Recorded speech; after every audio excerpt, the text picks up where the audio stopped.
Welcome to Life on Pause, the podcast where young adults share their real and raw experiences navigating life with cancer.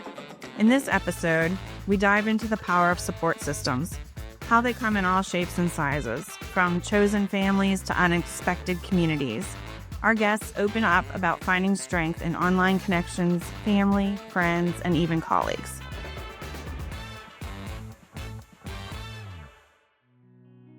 From learning to ask for help to navigating work and education post-diagnosis, today's conversation sheds light on the challenges and triumphs of young adults living with cancer. Whether you've faced a similar journey or want to understand how to better support someone who has, this episode is filled with resilience, honesty, and insight.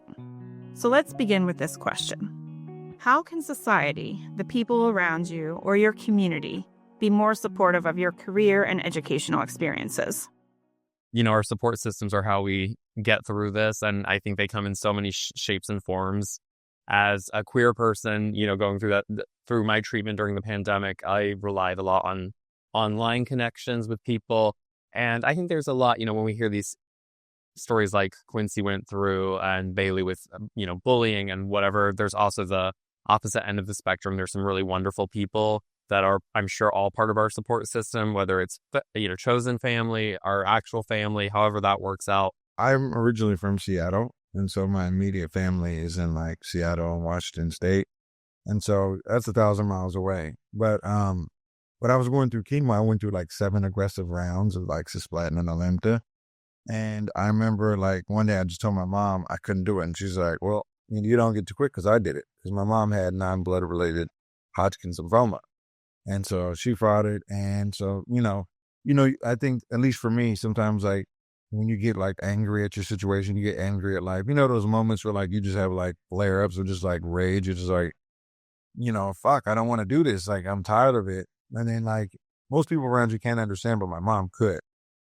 And so she was like, well, what do you want me to do? I fought it. I'm older than you. So you kind of got to do the same thing. And so it was through that I really leaned in her a lot during those moments when I was with, because I was alone for the most part, when I first got diagnosed with it. So for me, community was huge. My mom and I had the comedy community, and I had extended family checking on me. So that was really great.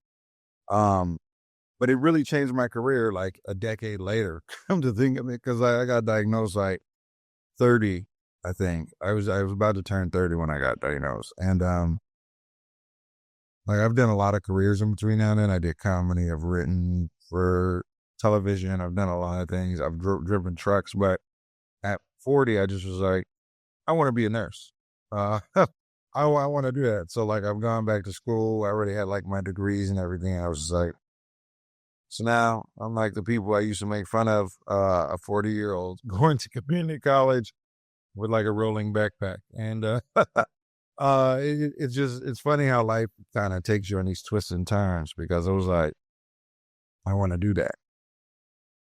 Love it. Ain't no shame in going back to school. Yeah, hey, I went back to school at 34, okay? It's not that far off. To be fair, you have masters with an MBA, and you have a engineer, you have all these degrees. I heard that and I was ooh, excuse me. I didn't know we had so many geniuses in the chat. Yeah, that's not true. That's not true at all. Going back to a support system. Yeah, when I got diagnosed, I was away from family. Most of my family was in New York at the time. And I, at the time, had a very, I didn't really talk to my mom. And my grandma, who was the closest person to a mother to me, she died about 3 months before I was diagnosed with cancer. So I felt very scared going through this alone by myself in California. But luckily, I had really amazing roommates who was there to support me. And the show that I worked on, Onyx Equinox, they supported me wholeheartedly. They made a card for me. They gifted me with Nintendo Switch because they were like, well, you're going to be in bed for a long time, so might as well have something to play with. The community, the voiceover community came together. The animation community came together, just all to support me. And I am incredibly grateful for everything that they've done for me. And it made me feel like, yeah, I am going to be okay. And even though my family was far from me, they still had my support. They still were there for me. And my dad did see me when I got my surgery. So, yeah. I think it's interesting, I don't know if it's interesting is the right word, but with a cancer diagnosis, like you really learn, who's capable of empathy or like what your support systems are. My parents are great and they're wonderful, but like I'm Chinese American, I'm first generation Chinese American. And so like in Chinese culture, you don't talk about stuff like this. You don't talk about your feelings. You don't talk about anything there. And so I had a really hard time telling my parents. I had a really hard time talking to my parents about this at all. My dad, like his way of showing me support was to like barrage me with medical questions. So I'm an engineer. My parents are clinical scientists. So when I got diagnosed, we went through my pathology report line by line while they grilled me on what everything meant. So then I had to call the pathologist and then I grilled the pathologist. So that's the level of like nerd that we are. And, it wasn't emotionally helpful. Maybe like intellectually it was helpful, but like that didn't help me to process my feelings at all. And I didn't know who to talk to about anything. So luckily my husband, he was nice. He's not Asian. He was nice enough to suggest like therapy and to suggest reaching out to like support groups. And I did. And I'm very grateful that I did because it helped me to learn how to like talk through some of those things, like connect with some of my neighbors as well too. So I'm from Missouri originally. So I don't really have like much family here in California. But as a Missourian, we all befriend our neighbors and we all talk to our neighbors. And when we bought our house in California, my husband told me not to do that because people will think I'm crazy. But I had no choice but to talk to my neighbors and to beg them for help and to say like, I can't walk my dog. Can you help me walk my dog? I need help. And just like stranger, I mean, they're my neighbors. They're not strangers, but like they're basically strangers. And to like actually like use them and to ask for help. Also, asking for help is not a thing that I have ever done in my life. So I had to learn how to ask for help. I think that was really helpful. And even just like journaling, not a thing I'd ever done, but like pouring my emotions out and then just being like, oh my God, it's okay to feel. It is not shameful to feel these emotions. It is actually acceptable to feel these and process through these things. So definitely a lot of learning. And I think like work-wise, it's made me more empathetic to other people. My first like working, getting back after cancer, I was a manager to somebody who unfortunately suffered quite a bit of anxiety. And so I was able to use a lot of the resources that I had learned through therapy. I mean, I didn't tell him where I learned them from, but, I was able to use some of those to kind of coach him and to try to help him with some of those things. And I don't know if pre-cancer me would have understood the empathy. Like, sure, I had anxiety, but I didn't put a name to it. Like, I just said that was the thing that we keep in a box and we don't tell anybody about it. But post-cancer, working through therapy, I learned that, we do talk through some of these things and there are tools. There are ways to help process these emotions. Asking for help, it seems like such an easy thing to do, but we as Americans, I think we have so much trouble doing that. Like we're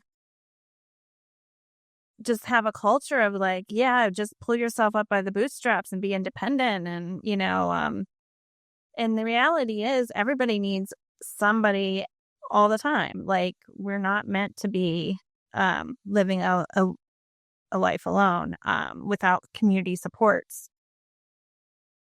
So thank you for touching on that and just, empowering people to make, just to say what they need because people want to help, especially in situations where they know that you're suffering and really are in challenging times, no matter what the reason. People want to help. They just don't know what to do. So if you can actually ask specifically for something, I think that's so powerful and helpful. Yeah, I was going to say quickly, like all of you, my family has always been like super supportive. And like Quincy, my mom also had cancer many years after I was diagnosed. And she had come to all of my appointments and then I kind of went to all of her appointments. But specifically like regarding career and education, There were like 3 people that really kind of kept me on track when I was in school.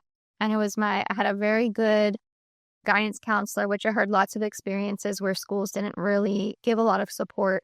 But my guidance counselor, Mr. Hutchko, kept me on track, got me caught up on everything. I had a tutor who came to my house, Mrs. Braish, who was an amazing teacher who kind of, even if I was too sick that day, she went through the work with me and kind of wrote in the answers. And then Nurse Sweeney, who I frequent quite often, going to her nurse's room in junior high school. And I could have easily been left behind, and I could have easily been fallen off track and not kept on what grade I was supposed to be on, and not kept up with the other students. And thankfully, because I had that good support system, they really helped me kind of stay on track and move along with my class and move along with everyone else. And I think sometimes too, like even now, it's kind of hard to let people in to help you, especially if they don't know that you've had that diagnosis. So in previous jobs, a lot of people have not known that I was diagnosed, and I was diagnosed 19 years ago. So it's easy to kind of just not tell people, and they can't tell really by looking at you. So I've had a lot of people make comments about, oh, you're young, you can do this, or if something is heavy, or if you need to bend down or do different things and do these different tasks, you're young, you can handle it, you can do it.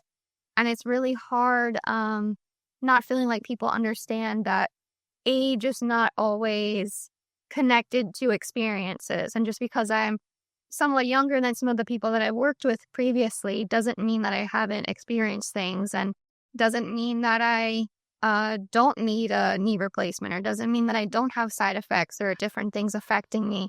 And they just kind of look, you're young, you look healthy.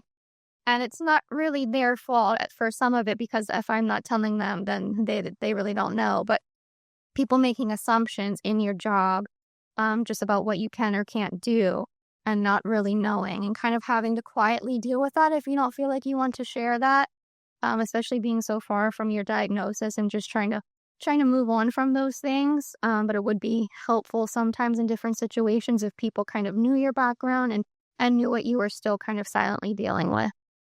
Yeah, I definitely agree with that. I went through treatment for 3 years, and I tried a lot of different like chemos. And I had one chemo that really had a lot of adverse effects on my body, and I ended up developing arthritis in both my knees, both my ankles, and both my elbows. And that doesn't really help being a collegiate athlete. So some days, like when it's really cold out, like I have to take, like I can't, my body just can't do it. Like I need to take breaks at practice. Or I ended up having heart problems due to one of the chemos I was on. So my freshman year, as of last year, like I couldn't play because I was having heart problems. I had to get 2 double ablations last year because the first one didn't work. And it's hard because like you'll be at practice and your coach, like my coach was like, she was very good about it, but there was times where we were like, oh, like, do you think you can do this? I'm like, no, like there's no way. And it was kind of like that learning curve of like, you're frustrated because you have to constantly explain what you're going through, and you wish someone would just understand, or like not make assumptions about it. But it was like having to constantly reiterate like what you think you can and can't do. But in the end of the day, like I didn't even know what I could and couldn't do. I just knew I was in pain. I didn't know like what was going on.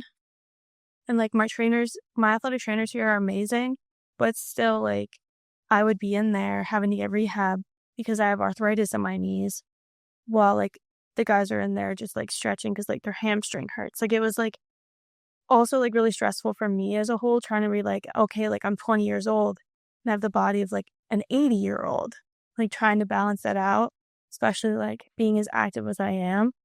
It's definitely like I definitely understand like the people not understanding what you're going through type of thing, and like just wanting to like be normal with your body.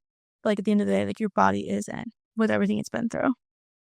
I'm curious for those of y'all that are, like a couple of years out, whether or not you've shared with your workplaces, or if you're still in school, like with your schools. Because I know for me, like I've intentionally not shared with my office. I mean, I shared with like HR and my boss, but for exactly what Liv said about the resilience, like I don't want to have that conversation with people, and I don't want to have to like put on a strong face for a specific reason. Like I just want to have the two lives separated. So I'm curious to hear from y'all. As I apply to jobs, so I asked, like, do you have or have you ever had a disability before? And like, it's 50-50, you know what I mean? Because I am a private dude and I don't know, I know we're not supposed to be discriminated against, but it's like, then why are we asking this question if we're, you know what I mean? So like, it's always torn. It's like, it depends on the move. Sometimes I'll click, yeah, maybe that'll sweeten the chance of me getting this job. Most times I'll click, no, because like, I don't know how to handle concern or special treatment. You know what I mean? So I was like, I just want to, you know what I mean? So at least for me, that's how I handle it. I've only kind of told people where I felt necessary. The previous job I was working at, I didn't tell anybody unless I was really close to them. But then there was an incident where I was walking my dog, slipped on ice and sprained my knee. And like we kind of touched on, like Bailey and myself talked about, from the treatment, I have a lot of side effects with like joint problems and stuff. So if somebody just would have slipped like that, they probably would have been fine. But because I already kind of have issues in that area, I sprained my knee and had to get crutches, and it was just, I couldn't really walk right for a couple of months. So I told my boss because it just seemed like I had to at that point, because I was going to be out, and I couldn't stand and work in that situation. I had worked at a hospital, so I was on my feet all the time. So I just told her out of necessity, pretty much, and that I was going to be having appointments and things. I didn't really tell anybody else because I just didn't really find it to be necessary. Sometimes I'll tell people for like an empathetic moment. I've had some people that I worked through that have been diagnosed, or one woman, her son was diagnosed. So just to kind of feel connection, or to kind of just show empathy, I've told like a couple people here and there to kind of just relate and to kind of just talk to them, or if they need something. At my current job, I have not told anybody except for the teacher that I mentioned, that helped me and tutored me through school. My current boss is her husband. So it kind of came like a full circle kind of experience. So he kind of already knew my background because his wife was my teacher when I was diagnosed and brought me through school and caught me up with everything. So he was aware. When I applied, I didn't make it obvious that I kind of partially knew who he was. We didn't really have a relationship. We like sent Christmas cards and things to each other, but I didn't make it obvious that like I had that connection, because I didn't want it to feel like you have to hire me because of this reason. But it ended up kind of working in my favor, and he remembered who I was and knew who I was, and now it's kind of just worked its way out to be a nice job that I kind of fell into, which is totally not what I went to school with, nothing that I thought would have happened. But other than that, I've not told anybody at my job. I'm always curious to think if I get a job like that, if I would be comfortable disclosing it or not. I've kind of swung the opposite direction where I'm so vocal about cancer research and philanthropy and fundraising. I think it's partially because I had to utilize resources like the Leukemia Lymphoma Society, obviously be the match if anyone else has a stem cell transplant. But so then, seeing how much they helped me, I feel it, in a way, it feels almost like I'm paying it forward, or it's like I'm not, it wasn't all in vain. So I don't mind sharing as much. Also, I'm kind of, I'm one of those people. I'm one of those extrovert type people. So I'm just like, oh, here's, too much information. So, but it's been powerful to see over the last 5 years, in between hip replacements, to throw, different types of charity events and partner with charities and be an ambassador and say, yeah, I'm a leukemia survivor. Here is what I went through. Here is, you can watch all my reels of every step of me losing my hair up to the recovery. And, I hear back from people who say, oh my God, I just saw your reels. These reels are 5 years old, and they're like, I just saw this. I just got diagnosed today. And it's like, and, I was Googling or hashtagging acute myeloid leukemia, and you're one of the ones that came up. So there's, again, this isn't tied to work. So it's like, I don't know what I would do in that position. But now I feel like I'm so front facing with my diagnosis and with my recovery. And not that, I don't think there's one right or wrong way to approach it, but for me, it's felt really cathartic to be able to say, oh, I received funds from the LLS within my first couple of weeks of diagnosis to get my parents to fly out here and all of that stuff. So to be able to, humble brag, be this year's visionary of the year, raising the most money for the LLS was something that I'm like super proud of. And I'm happy to share my story and the sadness and the frustration of the leukemia, if it means we are one step closer to a world without cancer, if it means one more person who gets diagnosed with leukemia, blood cancer, any cancer, has a better chance of survival. So I kind of tie the two together. And I do think that I am going to end up in a field with philanthropy that includes my diagnosis. I can personally feel that. But that is, I kind of swing the opposite direction where I am, it's in my Instagram bio. You cannot escape the fact, like, I will tell you the second I meet you, if you go on a first date with me, it's, it's just, it's part of who I am. And I think I'm still figuring it out. But just for a different perspective, that's kind of how I've, rationalized a lot of what I've been through and try to make the best of a bad situation, which I think we can all relate to that part. I really appreciate that perspective, Jared. Definitely, like, I think when people meet me, it becomes pretty apparent with my prosthetic. Like, it can sometimes start a conversation, or maybe it starts with an innocent, like, what'd you do to your ankle? And then I'm like, well, that's a long story. It's a little bit more. Yeah. I think it's so much of my story of why I chose PT and why I'm doing on the path that I'm on, that it does come up in conversation pretty often. And I can even think back to last year and then this year already, just doing projects and papers, exploring different facets of my experience with cancer and then living with a prosthetic. So my professors for sure know something's up because it just crops up in things I want to explore, and I don't feel any shame in it. And I think it's interesting to be able to bring that out as a unique perspective, given that I'm in PT. And it's been really cool having PT professors as a resource, even with some complications with my devices, and just being able to stop by and say, hey, can you take a look at this? Or can we schedule a time that you can take a look at this to see what I could, maybe other options I can explore. That's been interesting too. And I'm glad I've reached a point where I feel okay sharing my experience so that I can open up those doors to maybe improvements or different avenues to explore. That's so awesome. It's like, you don't have, no one has to disclose anything they don't want to, but if you decide to, like that's just such a way of paying, it kind of is paying it forward, like you were moved by your physical therapist, and like that the fact that you're pursuing that as a career is just so full circle, I imagine. And probably the same how I feel like catharsis with it. It's probably freeing in some ways to be like, yeah. Yep, absolutely. It's just like gives purpose. Yeah. I agree like wholeheartedly with what you both have said. Like, I've always viewed it like, and I think it's a unique perspective that like cancer was something that happened to me. It's not something that defines me. So I've always been the type of person who's like, if anyone wants to ever ask me about it, like I'll answer it, but I'm not like, I don't usually bring it up in conversation that frequently. But like in college, like I partnered with like my lacrosse team, and I like have partnered with like this foundation called Headstrong, which is founded by a male lacrosse like collegiate athlete who had leukemia, and like I was the ambassador for that, and I like helped my lacrosse team like here at the sales, like both teams, and like help with that.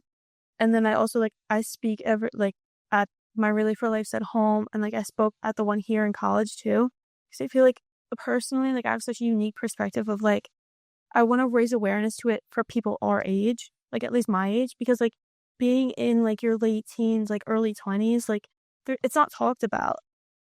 It's not talked about like what goes on, like how it happens, how it affects you developmentally, but also like how do you deal with it? Like, what if your friend has cancer? Like, how do you talk about it? Like, what's going on? It's never really talked about, I think, in like this setting, like in an academic setting, and like at this age. So I think like I always try to advocate for that. Like, I'm one of the liaisons for like my College Against Cancer club in my school, and I always try to like have like a unique mindset, because yes, like they all support like the charity and they want to do the work, but like I have a unique perspective because like I've been there, like I know what happens So I definitely think like I love advocating because at the end of the day, like I want to pay it back. Like you guys have said, like pay it forward, like help someone else. Because I found out I was on a mission 2 days from now, it'll be a year. And my aunt got diagnosed a month after I found out I was in the clear with. She got diagnosed with breast cancer.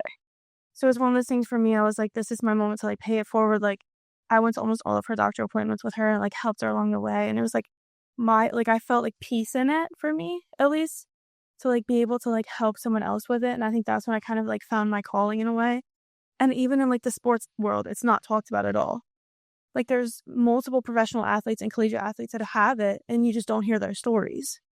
And I think that's also like another reason why like I definitely want to contribute to the sports industry in that aspect as well. I just want to say, Jared and Shelly and Bailey, like I really love how you guys are living with your cancer out loud and telling your stories out loud. I'm just a private dude. Like even when I was dating Jared and like it would come up and people would be like, I remember I just told this person I went on a date with, and then we went and saw like a movie where like cancer was just prevalent. It was just like all of them. It was just like, oh, she's like, that's a lot of cancer for one night. I was like, yeah, isn't it? So, I just really like to hear you guys saying it. It's like, I'm like the unofficial advocate that people come talk to. Like my friends will be like, oh man, so, I'm worried so-and-so has cancer, how did you do it and stuff like that. And it's like, it's really humbling and also really makes me feel good that people have chosen to trust me with that, with that information or to be vulnerable in that moment or to, we're dropping the facade and I really, people are really concerned about their loved ones and they want to hear something uplifting, you know what I mean? Because when I got given a year to live, I just instantaneously rejected it. You know what I mean? And so many people, when they hear doctors give out information, they're just like, they just eat it up. They're like, well, I guess this is final. This person who went to med school told me this. And I was just like, oh no, I know my body more than that. I know my body more. There's so many other factors that there's so many other intangibles that can be factored in when, given a diagnosis, stuff like that. But anyways, I really love how you guys have just really helped others and connected and like, there's a cancer against something. What'd you say, Bailey? A cancer. Yeah, we have like a college against cancer club and it's like really prevalent, I think, in a lot of like colleges. Like, I don't know, like if Shelly, your college has it, but I know like a lot of them, like mine area have it. And even like one of my good friends that I'm connected with through like the Relay for Life in like my hometown, like they do one down at Westchester University, kind of like an hour like south of me where I am. And I'm actually going down there, and that's a Division I school, to talk at their Relay for Life too. So it's just like, just spreading it, especially I have like a unique story. It just really helps, like, especially like, in our area, I think, which is like, it's beautiful to me, like to be able to like share my experience. Yeah, our age range, the 19 or 16 to 39 or wherever we are, it's an underserved, especially the post mental health care, physical care. It's a very underserved community. So thank you for doing your part, Bailey. That's really, it's meaningful and inspiring. Yeah, I think it is great. It took me a really long time to want to be involved in something like this. Like during treatment, we did Relay for Life and I was involved with with Penn State and all of those things. And then kind of when I was finished, I just wanted to kind of be done with that for a little bit. I didn't want to go to the camps. I didn't want to be involved in anything. I just wanted to be, I just need to be done right now. But then 17 years after my diagnosis, I was asked to do this podcast and it has been so cathartic and just to be able to talk to people like you and to be able to relate and get it out and speak about it. And I feel like now I am much more willing I would love to do things like that and be involved and speak at things. And I love being on the podcast and I just loved getting to relate with people and kind of just talk and hear people our age to kind of just share those experiences. I just feel like the problem that I run into now is because I was diagnosed 19 years ago and from that outside, like I look like I'm fine. And it just feels like, how would that come up? How would that be? You're at a new job or you're with your coworkers and I've worked at my job for like 2 years now. And it just, hey, by the way, like 19 years ago, I was 12 years old. I had leukemia. I'm kind of okay now though. Like, but It just feels like, how would it, unless like I was just trying to like relate or somehow the topic came up or if I would need to address some issue I was having. I feel like being so far out, it's just kind of weird to kind of bring up to people in that kind of environment. It's funny, Taylor, because I feel like for me, like it's so recent. And like it's 2 years ago, right? It's been a year since I finished treatment. So a year it goes by fast, but also like it feels like it's a slow crawl. And so for me, like it's been very hard to talk about my experience publicly. I'm also like terrified of public speaking. I'm also an introvert. So that also and massive overthinker, imposter syndrome out the wazoo. Like Bailey and Shelly, like when I was in high school and college, like I was ultra involved in nonprofit organizations. Again, my parents are clinical researchers, so I've been involved as nonprofits pretty much my whole life. I can advocate the wazoo out of another person. Like I can talk up another group. I can talk up, actually, Jared, I don't know if you know this, but I was at your Visionaries of the Year finale when you won, and I thought it was beautiful. So I was the Gold Coast winner 2 years before you. LLS. So I watched Jared go up there. I watched him speak, and this was after I was diagnosed. This was while it was after I was done with treatment, and I was like, wow, he is so impressive. He is so powerful. That is so cool. And then at one point, Shu had asked me to speak to other AYAers. This is other people who already knew about the organization. And she asked me to give a little spiel, and I was like, yeah. I watched other people do this. I can totally do this. And then the moment came, and I was like, Shu, I can't. No, can you do it for me? And she was like, I can give your speech for you. What are you talking? And I was like, I don't want to go up there and talk to other people. So I think all of those things in combination, maybe someday I will get over all of those. The fact that I am here right now, I think Jill, she may have told you, I waited until the last minute to commit to joining because I was like, I don't know that I can do this, but we're going to find out. And, a day before I was like, okay, we are past the point of no return. We're just going to sign up and we're going to see what happens. Yeah. And I'm glad you did. Sometimes if you wait till the last minute, then you don't have so much time to talk yourself out of it. And you're funny. You're very funny. You should do this more often. Oh, I thank you. Yeah. So it's called discomfort. That's where the nerves come from. Actually, Xixi, you gave a perfect example about how cancer put a twist in our, life in all areas, but also give you a push to walk out of your comfort zone. Now, that sounds like cliche, but it's actually, we see that how it's empowering everyone here. Either you realigned your career goals, educational goals, or you reinvented or you expanded into, a lot of charity work, volunteering. It's just amazing. That's a wrap on this episode of Life on Pause. We hope today's conversation resonated with you and provided some valuable insight into the importance of community and support. If you enjoyed this episode, don't forget to subscribe, rate, and review the podcast. It helps us reach more listeners who need these stories. You can also connect with us on social media to continue the conversation. Thank you for tuning in, and until next time.